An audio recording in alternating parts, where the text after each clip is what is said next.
நம்ம அவங்கள மாதிரி ஆகணும் இவங்கள மாதிரி ஆகணும் அப்படின்லாம் ஆசைப்படாதீங்க. அதுக்கு தான் அவங்களே இருக்கிறாங்களே. நீங்களாவே வாங்க. உசுப்பேத்துறவங்க கிட்ட உம்முன்னும் கடுப்பேத்துறவங்க கிட்ட கம்முன்னு இருந்தா வாழ்க்கை ஜம்முன்னு இருக்கும். இப்ப அழகும் ஆடம்பரமும் இருந்தா 1000 பேர் கூட ஆசையா பழகுறாங்க. அன்பா இருந்தா பழகுற 10 பேர் கூட உண்மையா இருக்கும். தேவையில்லாத விஷயத்துக்கெல்லாம் நம்ம ரியாக்ட் பண்ணிக்கிட்டு வேணாம் நண்பா. எதை ஈஸியா ஜெயிக்க முடியுமோ அதை ஜெயிக்கிறது வெற்றி இல்லை நண்பா. நம்மளால எதை ஜெயிக்கவே முடியாதோ இதைத்தான் நீங்க உன்னிப்பா கவனிக்கணும். ஜெயிக்கிறதுக்கு முயற்சி பண்றோம்ல, அதுதான் உண்மையான வெற்றி. ஜெயிக்கணும்ன்ற வெறி இருக்கிற எல்லாருக்குள்ளயும் ஒரு போட்டியாளர் இருக்கணும். அந்த போட்டியாளர் நீங்களா தான் இருக்கணும். பிரச்சனைகள் வருது இல்ல, எதிர்க்கிறாங்க கண்டிப்பா. அப்ப நம்ம கரெக்டான ரூட்ல தான் போயிட்டு இருக்கோம். Them with your success, bury them with your smile. Problems will come and go. கொஞ்சம் chill பண்ணு.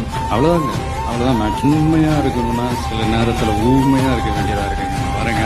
நம்ம அவங்கள மாதிரி ஆகணும் இவங்கள மாதிரி ஆகணும் அப்படின்லாம் ஆசைப்படாதீங்க. அதுக்கு தான் அவங்களே இருக்கிறாங்களே. நீங்களாவே வாங்க. உசுப்பேத்துறவங்க கிட்ட உம்முன்னும் கடுப்பேத்துறவங்க கிட்ட கம்முன்னு இருந்தா வாழ்க்கை ஜம்முன்னு இருக்கும். இப்ப அழகும் ஆடம்பரமும் இருந்தா 1000 பேர் கூட ஆசையா பழகுறாங்க. அன்பா இருந்தா பழகுற 10 பேர் கூட உண்மையா இருக்கும். தேவையில்லாத விஷயத்துக்கெல்லாம் நம்ம ரியாக்ட் பண்ணிக்கிட்டு